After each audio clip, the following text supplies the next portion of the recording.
नमस्कार। आकाशवाणी जयपुर अजमेर से प्रस्तुत हैं प्रादेशिक समाचार।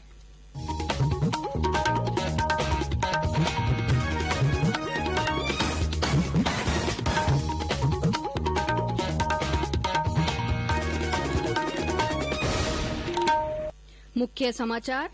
राज्य सरकार ने कहा है कि प्रदेश में कोरोना संक्रमित मरीजों का प्लाज्मा थेरेपी से किया जा रहा है निःशुल्क उपचार। मुख्यमंत्री अशोक गहलोत आज वीडियो कॉन्फ्रेंस के जरिए 25 परियोजनाओं का करेंगे शिलान्यास और शुभारंभ।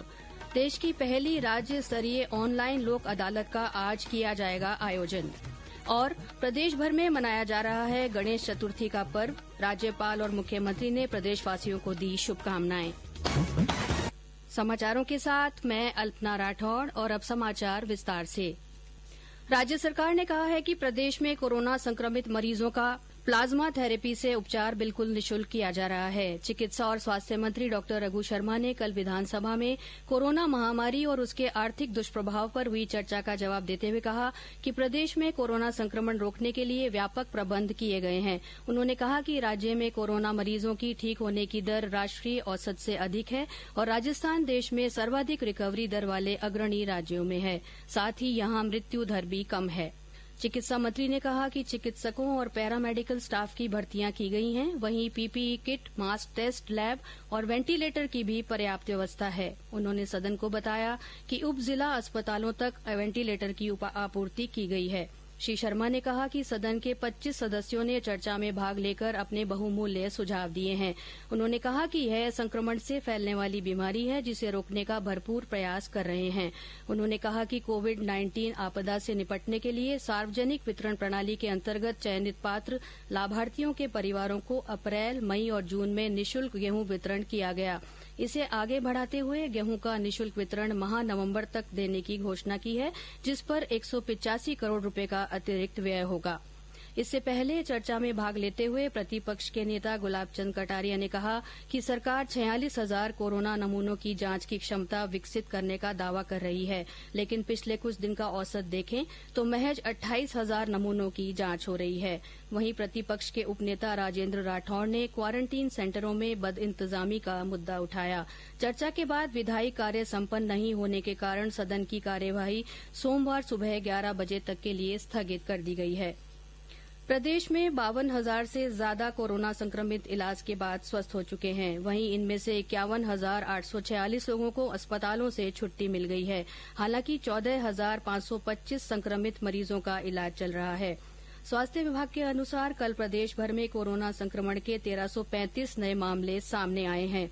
इनमें सबसे ज्यादा 175 रोगी जोधपुर में मिले हैं। इसके अलावा सीकर में 173, जयपुर में 151, बाड़मेर में 96, नागौर में 87, झालावाड़ में 73, भरतपुर में 67, झुंझुनू में 65, पाली में 56, अजमेर में 49, अलवर में 38, कोटा में 37, उदयपुर में 28, धौलपुर में 27, बीकानेर में 26, सिरोही में 21, राजसमंद में 19, भीलवाड़ा में 17, बूंदी और श्रीगंगानगर में 15-15, चूरू में 13, करौली में 11, जैसलमेर में 10, बांसवाड़ा और डूंगरपुर में 9-9, चित्तौड़गढ़, प्रतापगढ़ और टोंक में 8-8, बारां में 7, सवाईमाधोपुर में 6, हनुमानगढ़ में 4 और जालौर में 2 संक्रमित मिले हैं। इसके साथ ही अब तक प्रदेश में 67,954 संक्रमित मरीज मिल चुके हैं। इस बीच राज्य में कोरोना से 12 और लोगों की मृत्यु हो गई। इस बीमारी से अब तक 933 लोगों की मौत हो चुकी है। मुख्यमंत्री अशोक गहलोत आज वीडियो कॉन्फ्रेंसिंग के जरिए राजस्थान आवासन मंडल की 14 आवासीय योजनाओं और 4 मुख्यमंत्री जन आवास परियोजनाओं का शुभारंभ करेंगे। इस दौरान मंडल की 7 परियोजनाओं का शिलान्यास भी किया जाएगा। आवासन आयुक्त पवन अरोड़ा ने बताया कि मुख्यमंत्री जयपुर के मानसरोवर में सिटी पार्क और प्रतापनगर में कोचिंग हब सहित 25 परियोजनाओं का शिलान्यास और शुभारंभ करेंगे। पूर्व वित्त सचिव राजीव कुमार को नया निर्वाचन आयुक्त नियुक्त किया गया है। वे अशोक लवासा का स्थान लेंगे, जिन्होंने इस सप्ताह के शुरू में इस्तीफा दे दिया था। श्री कुमार इस महीने की 31 तारीख को लवासा के कार्यमुक्त होने के बाद पद ग्रहण करेंगे। श्री कुमार 1984 बैच से झारखंड कैडर के आईएएस अधिकारी हैं। उन्होंने विभिन्न क्षेत्रों में सार्वजनिक नीति और प्रशासन का 3 दशक से अधिक का अनुभव है। ये समाचार आकाशवाणी जयपुर अजमेर से प्रसारित किए जा रहे हैं। प्रादेशिक समाचार बुलेटिन आप हमारे ट्विटर हैंडल @AIR News_जयपुर पर फॉलो कर सकते हैं। देश की पहली राज्य स्तरीय ऑनलाइन लोक अदालत का आयोजन आज होगा। राज्य भर से प्री काउंसलिंग के माध्यम से प्राप्त लगभग 40,000 प्रकरणों के ऑनलाइन निस्तारण के लिए 350 बेंच गठित की गई हैं। इसके लिए 4 अगस्त से ही प्री काउंसलिंग आरंभ हो गई थी। राजस्थान उच्च न्यायालय विधिक सेवा समिति के सचिव विकास कुमार खंडेलवाल ने बताया कि कोरोना महामारी को देखते हुए लोगों को शीघ्र और सुलभ तरीके से न्याय दिलाने का रालसा द्वारा प्रयास किया जा रहा है। इसी क्रम में यह राज्य स्तरीय ऑनलाइन लोक अदालत का आयोजन होगा। उत्तर पश्चिम रेलवे ने अपने विभिन्न स्टेशनों और कार्यालयों में अब तक 6,973 किलोवाट पीक की क्षमता के सोलर पैनल स्थापित किए हैं। उत्तर पश्चिम रेलवे के मुख्य जनसंपर्क अधिकारी अभय शर्मा ने बताया कि इनसे रेलवे को 76 लाख यूनिट बिजली और 3.5 करोड़ रुपए से ज्यादा राजस्व की बचत हो रही है। उत्तर पश्चिम रेलवे पर्यावरण संरक्षण के प्रति प्रतिबद्ध है और इसी क्रम में हमने सोलर पैनल स्थापित करने की मुहिम छेड़ी थी, जो कि हमने काफी बड़े पैमाने पर उत्तर पश्चिम रेलवे का जो क्षेत्राधिकार है उसमें जो अलग अलग हमारी बिल्डिंग्स है, स्टेशन हो चाहे ऑफिस बिल्डिंग्स हो या फिर हमारा वेकेंट लैंड हो, वहां पर सोलर पैनल स्थापित किए हैं और अभी तक 6,900 किलोवाट पीक कैपेसिटी से ज्यादा के सोलर पैनल हम स्थापित कर चुके हैं, जिससे कि सालाना लगभग 76 लाख यूनिट बचत हो रही है और इसके साथ साथ 3.5 करोड़ रुपए से ज्यादा का जो राजस्व है उसकी भी बचत सालाना हो रही है।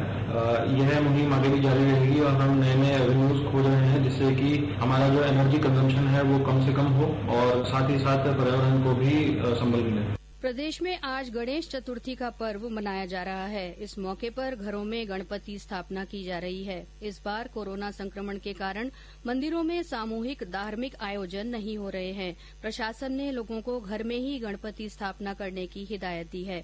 सवाईमाधोपुर से हमारे संवाददाता ने बताया कि इस बार कोरोना महामारी को देखते हुए जिला प्रशासन ने प्रसिद्ध त्रिनेत्र गणेश मेला स्थगित कर दिया है। कोरोना संक्रमण के चलते गणेश मेला निरस्त किए जाने के बाद सैकड़ों वर्षों में यह पहला अवसर है जब रणथंभौर स्थित त्रिनेत्र के जन्मोत्सव की झांकी के दर्शन लोग नहीं कर सकेंगे, लेकिन विघ्न विनायक की पूजा और अर्चना विधि विधान से ही की जा रही है। मंदिर प्रन्यास ट्रस्टी संजय दादीज ने बताया कि अल सुबह मंगला आरती और श्रृंगार आरती की गई है। अब त्रिनेत्र गणेश और रिद्धि सिद्धि का विशेष श्रृंगार किया जा रहा है। दोपहर में जन्मोत्सव की झांकी तथा महा आरती की जाएगी और त्रिनेत्र को भोग लगाया जाएगा। घर घर भी लोगों ने प्रथम पूज्य के पूजा अर्चना और स्थापना की है। सतीश वर्मा, आकाशवाणी समाचार, सवाईमाधोपुर।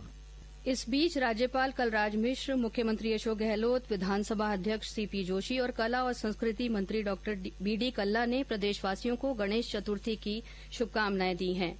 प्रधानमंत्री नरेंद्र मोदी इस महीने की 30 तारीख को मन की बात कार्यक्रम में अपने विचार साझा करेंगे। प्रधानमंत्री ने इस कार्यक्रम में शामिल करने के लिए देशवासियों से उनके सुझाव आमंत्रित किए हैं। ये कार्यक्रम आकाशवाणी के पूरे नेटवर्क पर प्रसारित किया जाएगा। साथ ही ये दूरदर्शन, डीटीएच चैनल, प्रधानमंत्री कार्यालय और आकाशवाणी समाचार की website news on air app पर भी उपलब्ध रहेगा।